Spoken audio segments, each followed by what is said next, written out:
नमस्कार, मैं फिरोज अली खोजी। आप देख रहे हैं खोजी न्यूज़। आज खोजी न्यूज़ की खास बातचीत में हमारे साथ मौजूद हैं समाजवादी पार्टी के जिला उपाध्यक्ष एवं खतौली विधानसभा प्रभारी विनयपाल प्रमुख जी। विनयपाल प्रमुख जी, आपकी सियासत में कैसे एंट्री हुई है, कैसे आना हुआ है आपका? हम उस वक्त पढ़ते थे, पढ़ने के दौरान ही जब 95 में पंचायत चुनाव हुए तो हमारे गांव ने हमें अनअपोज निर्विरोध सदस्य क्षेत्र पंचायत बना दिया। उसके बाद ब्लॉक प्रमुख के चुनाव हुए, हम उसमें चुनाव लड़े, समाजवादी पार्टी के सहयोग से लड़े उसी वक्त। तो सबके सहयोग से हम चुनाव जीत गए। 95 से 2000 तक रहे। तब से लगातार 94 से ही हम लगातार समाजवादी पार्टी में हैं और समाजवादी पार्टी के विभिन्न पदों पर रहे। हमारी 4 बारी सरकार आई, बहुत विकास कार्य कराए। हर वर्ग के लिए, कोई वर्ग ऐसा नहीं है जिसके लिए कोई कार्य ना किए हो। समाजवादी सरकार ने, समाजवादी पार्टी की सरकार रही जब पहले आदरणीय नेताजी मुख्यमंत्री रहे, उसके बाद आदरणीय राष्ट्रीय अध्यक्ष अखिलेश यादव जी मुख्यमंत्री रहे। हर वर्ग के लिए कार्य किए, में कोई भेदभाव नहीं, स्वर्ण का, पिछड़े का, दलित का, अल्पसंख्यक का, सिख का, ईसाई का। समाजवादी पार्टी सभी को साथ लेकर, सभी को मिलकर समन्वय, सद्भाव, धर्मनिरपेक्ष रूप से काम करती है, सभी वर्गों का ध्यान रखती है, कोई भेदभाव नहीं करती। समाजवादी पार्टी में आप किन किन पदों पर आसीन रहे? समाजवादी पार्टी के हम राष्ट्रीय सचिव रहे हैं, लोहिया वाहिनी समाजवादी पार्टी, और जिले के संगठन में रहे हैं, प्रदेश में रहे हैं, पिछड़ा वर्ग में रहे हैं, और फिलहाल भी अब वर्तमान में जिले के उपाध्यक्ष हैं, प्रभारी हैं खतौली विधानसभा के। और जो भी पार्टी निर्देश करती है बखूबी, तान मन धन से आप सियासत में क्या, किस उद्देश्य से आप सियासत में? असल में उस वक्त तो हमारा स्टूडेंट लाइफ थी, पढ़ते थे हम। तभी अचानक ये हुआ कि हम सदस्य क्षेत्र पंचायत चुने गए, चुनाव लड़ा, जीत गए, और बस ऐसे ही बिना कोई सोच के, बिना किसी चीज़ के राजनीति में आगे। और उसके बाद लगातार तब से कंटिन्यू लोगों के बीच में है, जो अपने सब होता है पूरी सेवा भाव रखते हैं, पार्टी के समर्पित भी, समाज के सभी वर्गों के लिए समर्पित।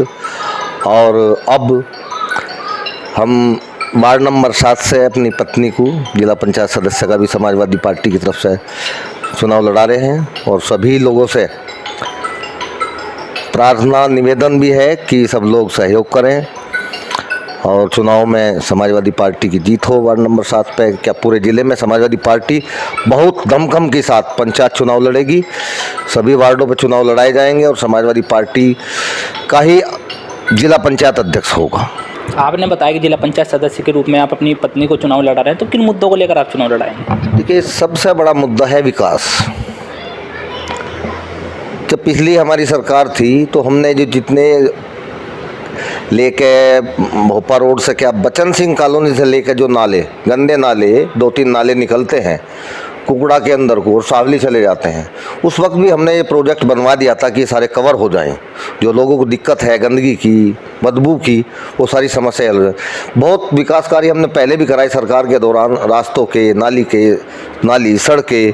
और अभी भी जितना विकास होगा, चाहे वो बिजली का हो, चाहे विकास कार्य का रास्तों का हो, शिक्षा के क्षेत्र में हो, हर क्षेत्र में विकास हमारा प्रमुख मुद्दा है, विकास और भाईचारा। अब सबसे बड़ा मुद्दा क्या होगा आपके क्षेत्र का? हमारे क्षेत्र में सबसे बड़ा मुद्दा विकास होगा, इसके अलावा कोई मुद्दा नहीं होगा। विकास में तो सभी तरह के मुद्दे आ जाते हैं, फिर भी किस तरह का आप बताना चाहते हैं? देखिए, असल में ये हमारा जो क्षेत्र है शहर से सटा क्षेत्र है। इसमें नई आबादियाँ हैं। नई आबादी में चूँकि आबादी जब बढ़ती है तो उसमें रास्तों की दिक्कतें, नाली की दिक्कत, पानी की निकासी की दिक्कत, बिजली की दिक्कतें, ये प्रमुख समस्याएं होती हैं। तो इन्हीं को आने वाले चुनाव में यही मुद्दे रहेंगे और मुझे उम्मीद है कि सब लोग सहयोग करेंगे और जीतेंगे। और कोई भी ऐसा कार्य नहीं छोड़ेंगे क्षेत्र में कि जो आने वाले समय के लिए शेष रहे।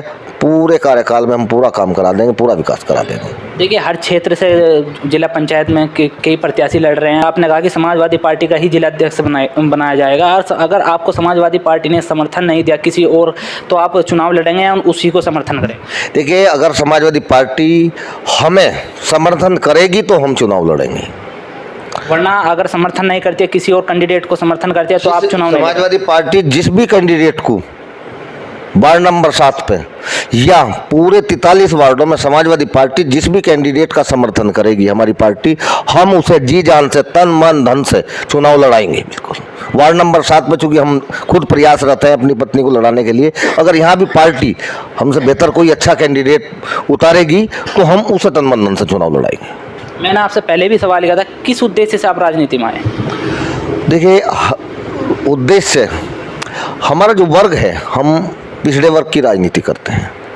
पिछड़े वर्ग में मोस्टली जो हमारी जाति आती हैं मोस्ट बैकवर्ड में, वो राजनीतिक सूझबूझ नहीं है, उन्हें राजनीति का लाभ नहीं मिला आज तक। तो उस पीड़ा को देखते हुए उनके रोजगार की समस्याएं हैं, छोटे छोटे काम हैं, उनकी पेंशनें हैं, उनके बच्चों के एडमिशन के मामले हैं, तो ये बहुत चीज़ें हैं। उसी से हमें जागरूक हुए कि हमें यार इन वर्गों के लिए, गरीब लोग हर वर्ग में हैं, चाहे वो स्वर्ण हो, पिछड़ा हो, दलित हो, अल्पसंख्यक हो, सिख हो, ईसाई हो, सभी, हमें एक जागरूकता हुई कि यार क्यों ना इनके लिए कुछ काम किया जाए। तो हमारा मेन उद्देश्य है कि जो हमारे दबे कुचले गरीब लोग हैं, हम उनकी सबकी मदद करें, और उससे ही लालयित होकर हमने राजनीति करने का एक सेवा भाव का, समाज सेवा का बीड़ा उठाया, और उसी मुद्दे के साथ हम आज भी राजनीति में हैं। आप ब्लॉक प्रमुख भी रहे हैं, ब्लॉक प्रमुख रहते हुए कौन सा ऐसा बड़ा कार्य जो आपके द्वारा कराया गया? देखिए, जब हम ब्लॉक प्रमुख रहे, मैं निर्माण समिति का अध्यक्ष भी था उस वक्त, शिक्षा समिति का अध्यक्ष भी था मैं उस वक्त। सबसे बड़ा काम हमने किया था कि जो ब्लॉक के सामने का नाला है, यहाँ सब खोमचे वगैरह रखे रहते थे, वो सब हटे, और हमने ब्लॉक इधर से जो पानी की निकासी थी नाले तक, वो टोटल पूरा नाला हमारे समय का ही बना हुआ है। उसके बाद यहाँ इस तरह का कोई कार्य नहीं हुआ। ये अलग बात है कि अब आके गेट वेट बनवा दिए, लेकिन गेट से कोई विकास नहीं माना जाता। और बहुत चीज़ें ऐसी हैं, बहुत गाँवों में इतने कार्य हुए, रास्तों के, नाली के, खड़ंजे के बहुत कार्य हुए। अभी भी हम उस चीज़ के लिए आगे भी प्रयासरत रहेंगे। वो अलग बात है कि जीत हार तो लगी रहती है, चुनाव में पार्टी की सरकार आ रही है या दूसरी की है, लेकिन हम हर वक्त हर समाज के साथ हैं। आप लगातार लंबे समय से समाजवादी पार्टी में कार्य कर रहे हैं, तो समाजवादी पार्टी में ऐसी क्या विशेषता आपको नज़र आई है कि आप समाजवादी पार्टी से जुड़े हो, और अन्य पार्टी भी हैं कि आप उससे क्यों नहीं जुड़े हो? पार्टी नंबर 1 तो जो कहती है वो करती है, भेदभाव की राजनीति नहीं करती, धर्मवाद की राजनीति नहीं करती, भाई को भाई से लड़ाने का काम नहीं करती। केवल समाजवादी पार्टी विकास की बात करती है, तरक्की की बात करती है, सबको साथ लेकर चलने की बात करती है। इसकी यही नीतियाँ, हमारे राष्ट्रीय अध्यक्ष जी की यही नीतियाँ, और जिसका जो हक है उसे जो वो देना चाहते हैं वो सबको बराबर संभाव से देखते हैं। इन चीज़ों से प्रभावित होकर हम शुरू से ही समाजवादी पार्टी की राजनीति करते हैं। और सबसे निवेदन है, अब देखिए किसानों का मुद्दा है, 3 साल से मैं भी देख रहा हूँ, मैं खुद भी किसान हूँ। 1 रुपया भी अगर गन्ने के रेट पे बढ़ा हो इस सरकार ने, पेमेंट टाइम पे नहीं हो रहे। अब जब किसान से जुड़ा हुआ एक वर्ग है, मजदूर भी व्यापारी भी, अगर किसान होगा खुशहाल तो इस देश का व्यापारी भी और मजदूर भी खुशहाल होगा। आपने किसान को लेकर बात की है, अब देश का किसान आंदोलन कर रहा है लगातार, 3.5 महीने से भी ज़्यादा उनको हो गए हैं, तो इस पर आप क्या कहना चाहेंगे? इस पर देखिए, जो इस वक्त सरकार है भारतीय जनता पार्टी की, केंद्र में भी स्टेट में भी, वो सरकार अपनी हिटलरशाही, अपनी मनमर्जी। अब देखिए, अगर किसानों के लिए कानून बना रहे आप और किसानों के हित की बात करना चाहते हैं, तो आप किसानों से बात करके पूछ करके क्यों नहीं बनाते? आपने बिना किसानों की मर्जी के, ऐसा क्या कारण था कि जिस समय ये कानून बनाए गए, ऐसी कौन सी आवश्यकता आ पड़ी थी कि जो विशेष सत्र बुला के ये कानून बना दिए गए? और एमएसपी की बात करते हैं, बहुत चीज़ें ऐसी हैं। आज भी हम बता रहे कि गन्ना एमएसपी मिल, शुगर मिलें पूरा गन्ना नहीं ले पाती, जो गन्ना शेष रह जाता है वो औने पौने दाम में कोल्लू करेसर वगैरह में बिकता है। तो कहाँ एमएसपी कहाँ रह गया? फिर धान में, धान 1000, 1100, 1200 बिकता, फिर कहाँ एमएसपी पे बिका? कोई भी फसल ले लीजिए आप, एमएसपी तो नाम मात्र रहेगी। अभी मंडियाँ ख़त्म करने का हो गया। अब मान लिया आपने व्यापार करने की छूट दे दी मंडी से बाहर, मंडी से बाहर शुल्क नहीं है, तो व्यापारी मंडी में क्यों ले जाएगा? अब जब मंडी में व्यापार नहीं होगा तो वहाँ जो मंडी को आमदन है वो नहीं होगी, तो मंडियाँ चलेंगी या बंद होंगी? तो स्पष्ट सी बात है कि व्यापारी की सरकार है ये, ना किसान की सरकार है, ना ये मजदूर की सरकार है। ये तो आंकड़े हैं, आप देख लीजिए। जब से ये कानून लाए हैं और इन्होंने बाहर छूट दी है, टैक्स फ्री किया है, तो आप ये देख लीजिए कि मंडी में जो आमदन थी, एक साल की आमदन में कितनी गिरावट है, ये आंकड़े हैं। आंकड़े देख लें और सब लोग उस पर बात कर लें, हम फिर भी बात करने को तैयार हैं। किसान आंदोलन को किस तरह से आपका समर्थन है? किसान आंदोलन को, जो क्योंकि हम सब किसान हैं, सबसे बड़ा वर्ग किसान वर्ग है, किसान से जुड़ा वर्ग है। इसमें कोई जाति नहीं है, कोई धर्म की बात नहीं है, सब लोग पीड़ित हैं, सबके हित की बात है, सबके हित की। चूँकि इस कानून में कई चीज़ें ऐसी हैं, आप कॉन्ट्रैक्ट फार्मिंग की बात कर रहे हैं, कॉन्ट्रैक्ट फार्मिंग आज भी गन्ने की है। हम किसान के लिए इस महीने सरकार ने किसान के गन्ने का रेट तय किया, मिल चल रहे कब से आज तक। उस पीरियड में अगर ये कॉन्ट्रैक्ट फार्मिंग तो है, अगर रेट डाउन कर देते तो क्या किसान गन्ना अपना वापस ले लेता? नहीं ले सकता ना, क्योंकि वो तो चला गया। तो जो रेट देगी फिर सरकार, वही रेट लेना पड़ेगा। यही तो कॉन्ट्रैक्ट फार्मिंग है, यही तो नुकसान है। ये बिल्कुल ऐसा दुर्भाग्य है, मंच पे कहते हैं ये लोग कि किसान इस देश का अन्नदाता है, केवल वो मंच की बात है। और नहीं तो कोई भी व्यापारी को लीजिए, आप कहीं दुकान पे जाते हैं तो आप सबसे पहले पूछते हैं क्या रेट है इसका, बताता है 10 रुपये, किसी भी वस्तु का ले लीजिए। और किसान को उसकी फसल के दाम का नहीं पता होता, व्यापारी बताता है या सरकार बताती है कि आपकी फसल का दाम ये मिलेगा। यानी मुझे कोई बता दीजिए किसान के अलावा किसी की कोई वस्तु है तो क्या उसका रेट वो निर्धारित करता है या दूसरा निर्धारित करता है? जिसकी वस्तु है वो निर्धारित करता है। समाजवादी पार्टी का समर्थन रहा है, गांव-गांव जाकर किसानों को जागरूक, कृषि बिलों को लेकर किसानों को जागरूक किया है, तो आप भी शामिल रहे हैं उसमें? बिल्कुल शामिल रहे हैं। किस तरह से आपने उन लोगों को जागरूक किया? देखिए, हमारी तो किसान चौपालें चली, गांव-गांव पार्टी के राष्ट्रीय अध्यक्ष जी के निर्देश पे, जिला अध्यक्ष जी के निर्देश पे सब कार्यकर्ताओं की, सब नेताओं की ड्यूटी गांव-गांव लगाई गई। उन्होंने किसान चौपालें लगाई, इस किसान बिलों की, इन किसान बिलों की खामियां बताई गई, कहाँ आपके अहित में है। समाजवादी पार्टी ने जागरूक किया किसान को, जागरूक करने के बाद किसान की समझ में आया, इस सरकार के विरोध में उतरे किसान, और इस किसान आंदोलन को समाजवादी पार्टी ने समर्थन दिया, धरातल पर समर्थन दिया। हर तरह से जिस चीज़ की आंदोलन में आवश्यकता पड़ी, समाजवादी पार्टी के लोगों ने, कार्यकर्ताओं ने राष्ट्रीय अध्यक्ष जी के निर्देश पर उन्हें वो सब चीज़ मुहैया कराई। किसान आंदोलन को लेकर किस बड़े आंदोलन में आप शामिल है समाजवादी पार्टी के? समाजवादी पार्टी के आह्वान पर जो भी किसान आंदोलन में आह्वान हुआ, कोई भी आंदोलन ऐसा नहीं है जिसमें हम शामिल नहीं हुए। प्रत्येक में बढ़ चढ़ के हिस्सेदारी रही। अगर बात की जाए, सियासत में हर व्यक्ति मदद करता रहता है, तो आए दिन ऐसी कौन सी मदद, किसी व्यक्ति की आपने मदद क्यों आपको लगा हो कि मैंने अच्छा काम किया है? देखिए, एक विशेष बात कहे कि किसी की मदद की, वो मदद नहीं रह जाती।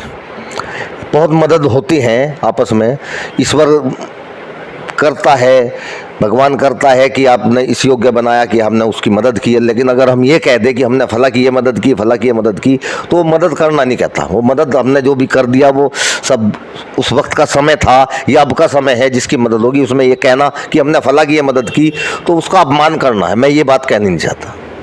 अच्छा, शिक्षा के क्षेत्र में किस तरह का विकास आप करना चाहते हैं? शिक्षा के क्षेत्र में देखिए, टेक्निकल कॉलेज हो, टेक्निकल कॉलेज, क्योंकि आजकल व्यावसायिक शिक्षा का ज़माना है ज़्यादा, व्यावसायिक कॉलेज खुले हैं, मेडिकल कॉलेज खुले हैं। उससे जो हमारे बच्चे, हमारे स्टूडेंट दूर तक जाते हैं या एडमिशन नहीं हो पाते, अगर संस्थाएं ज़्यादा होंगी, उनके एडमिशन होंगे, उन्हें नज़दीक सस्ती सुलभ शिक्षा उपलब्ध होगी। हम स्कूल के प्रबंधक भी हैं। हमारा स्वामी कल्याण देव उत्तर माध्यमिक विद्यालय है, हमारे गांव में ही है, स्वामी जी के नाम पे, बड़े संत हुए शिक्षा ऋषि, उनके नाम पे हम एक शिक्षण संस्थान चलाते हैं। वो काफ़ी पुराना विद्यालय है, इस वक्त हम उसके प्रबंधक भी हैं।